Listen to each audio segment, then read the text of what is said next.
Good morning, everyone. Hope you're having a good day. So, yesterday we talked about teaching before you punish, and I wanted to go a little further in detail about that before moving on to actual punishment. All across the nation in our public school system, we now have an entire curriculum dedicated to teaching students social and emotional behavior, social and emotional learning. Different districts may call it different things, but because our society seems to be going more mainstream, um, rude, taking your frustrations out on others, ineffective communication. Um, there seems to be a breakdown in relationships across the gamut, whether that be personal relationships, how we interact with other people. So, what I'm trying to say is when you're teaching your children, they are learning from everything that they see you do, whether or not you are aware of that. So, you are constantly modeling your behavior when you're at a grocery store, when you're at a restaurant, how you interact with other people. And hopefully, they are seeing pleasantries. Hopefully, they are seeing respect for persons because, we are all going through something. We're all fighting some type of battle. So, with the SEL, we're teaching, and that's social emotional learning. We're teaching how to communicate appropriately with adults and peers. We're teaching how to channel your emotions, how to respond to adults. That's where we are in the public school system. So, if we could be more aware of that in the home and respond accordingly, then that would go a long way to help our society get to a more healthy level of communication. All right, so punishment, when you're punishing your child. Most of us have been in the public school system, so let's go ahead and parallel school punishments to home punishments, right? In the school system, when you're in your classroom, you might get a warning. You might get your name on the board. Maybe you remember having to move your clip from green to yellow or to red or something like that. There are steps, is what I'm trying to say. So we don't just start out by sending students to the principal's office or expelling them or giving them some type of, um, what's the word I'm thinking of? Suspension, right? There are steps before we get to that suspension or that expulsion. It should be the same way at home. So when you're punishing your child, uh, and I know this is going to be a little controversial for a lot of people. When you're punishing your child, your first school of thought should not be to, reach and hit them, right? I know a lot of people believe in spanking their children, and then there's the opposite. A lot of people don't. But at home, just like at school, there should be some type of pyramid when it comes to discipline. So remember, parenting is the hardest job in the world. We have a lot of people in our ear giving us information, and you can say I'm one of those people. But we need to hone in on who we are raising and what their needs are. So it should be geared towards your individual children, and in some cases, it should depend on which child the hierarchy follows. So instead of, having little Johnny go stand in the corner or not getting dessert, think about what would most affect or influence positive behavior in your children. If your child likes Fortnite, if they enjoy video games, if they love to talk with their friends on Snapchat, or if they're really into TikTok, those need to be some of the methods of correction Remember, we're focused on teaching and not punishing, because if you look at it realistically, if you are teaching, then when they have that test, and by test I'm saying they have the choice of which behavior they're going to choose. If it's a stable, healthy environment, most children are going to choose the correct behavior.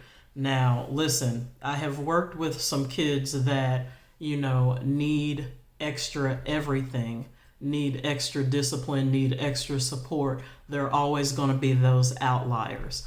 But I am talking about typical children. So you can get on Google, you can search for behavior contracts, you can make up one of your own. You can get your kids to buy into it. You can sit down with each individual child for about 20 minutes, take one night for each child, and come up with a discipline plan. If they're old enough to involve them in it, and when I mean old enough, a child 6, I'm gonna say 6 or older, can sit down. And if you'll notice, children, or we in general, tend to be harder on ourselves than other people would. So if you say, hey, Johnny, if I have to tell you to do something more than once, what do you think your punishment should be? Little Johnny might say, oh, I should lose my phone. Something extreme that's not necessarily the case. But what I'm saying is, if you sit down and have that conversation with your children, not only will you know the order in which discipline occurs, but they will also know. And children always are most comfortable, feel most safe when they can predict their environment. So when they know what's coming, when they understand what the circumstances are or what their punishment would be, that's when you get the best results. So let's say you start out with your child losing 15 minutes of phone time for you having to repeat yourself, right? They know that's the consequence. Or it could be 30 minutes or whatever works for your child. Let's say the second infraction, they're not allowed to, they have to delete the TikTok app for a week or so, or whatever pertains to your individual child. My point is, when we're disciplining our children, we should not go straight to hitting them. Our children are still growing. Their minds are still forming. Their bodies are still forming. We do not want to get in the practice of just hitting them for everything they do. If you go straight to hitting, where do you go from there? What is the premise of that? Is that what they deserved, or is that your frustration that you're taking out on them? We have to be very mindful that our children are not our punching bags or our garbage cans for everything that we have experienced, not only in life, but in that particular day, right? So their punishment should not be based on how we're feeling at the moment. A lot of times our children will put us in frustrating positions, but if our reaction, and when you hit a child immediately after they've done something, that is a reaction. We can't really call that a punishment, because that's us taking our feelings, our emotion out on our children. Have you spoken with them? Is this a repeating infraction? What are other ways that you can deal with it other than going straight to hitting them? Now, listen, when I was younger, I wholeheartedly believed in the belt, wholeheartedly believed in, spankings, not beatings, spankings. But we really need to look at the root of why we're okay with that, those practices that have been handed down for generations. Where it started, what the effects are on our children, what the effects are on us. Because, if we're spanking our children until we're exhausted physically, right? Was that their punishment or was that our release? There needs to be a difference. So I really want you all to think about this thing when you're disciplining your children. Maybe you all come up with a behavior contract. You write down, what your child does. You write down what they mostly do. You all come up with the punishments for that.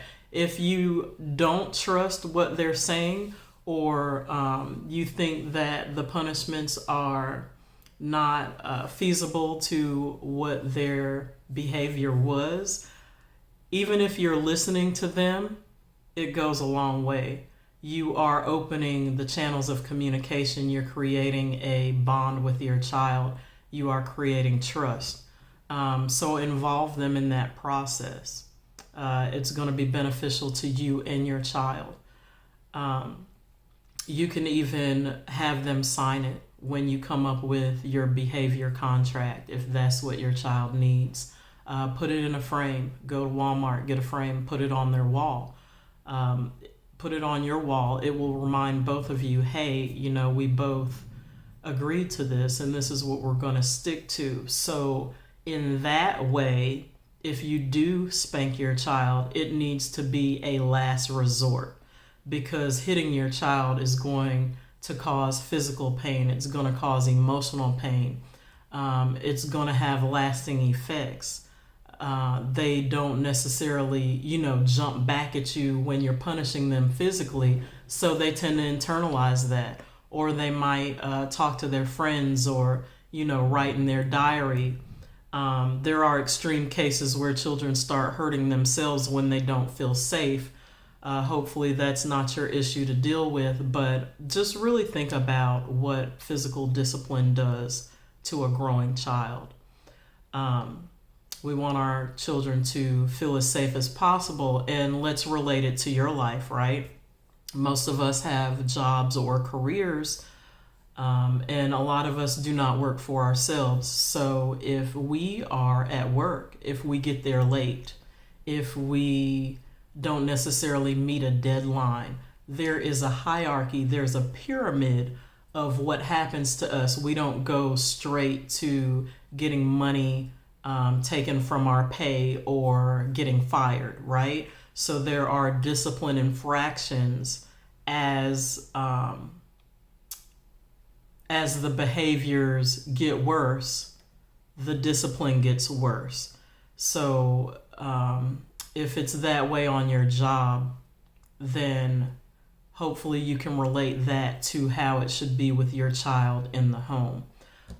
So I appreciate you listening to this message. Sit down and really think about what you want your child to gain from the discipline. It should be a lesson that they've learned. It should be something that causes them not to keep repeating the same negative or harmful behaviors. If they are repeating the same behaviors, then that means that the punishment is not working. So then it needs to be revamped. It's time to do something different. So really think about that. Sit down, have a conversation with your family. It can be a family meeting. Speak with your significant other, your spouse, before you talk with your children, but definitely get buy-in from all sides. I know it might sound odd to some of you who are not necessarily used to involving children in their own personal discipline, but as a teacher and as a mother, I can tell you that it works, okay? Maria, for instance, she loves going out and shopping. She loves buying new clothes. She loves eating ice cream, right? So if she's not doing what she's supposed to do, then one of those things goes away. And if she doesn't like it, the next time that she thinks about doing that same thing that got her privileges taken away, she's going to think twice and choose a different behavior. So we definitely want to teach our children because we want them to have different avenues. We want them to have choices. so that they don't just go to frustration mode and just completely act out. If your child is acting out a lot, that is a huge cry for help. Children respond to their environments, most children. There are those outliers. I'm not speaking of those outliers, but most children respond to their environment. So if they feel emotionally safe, if they feel physically safe, if they know what to expect at home from you, if they have a schedule, if they can predict what is to come, they are going to be more healthy. They'll be more adjusted. They will be able to stay in line, so to speak, as far as what you're expecting from them, because again, you have communicated that clearly. So I appreciate you listening to this message. Hope you have a wonderful day, and I'll be back on tomorrow. Thank you.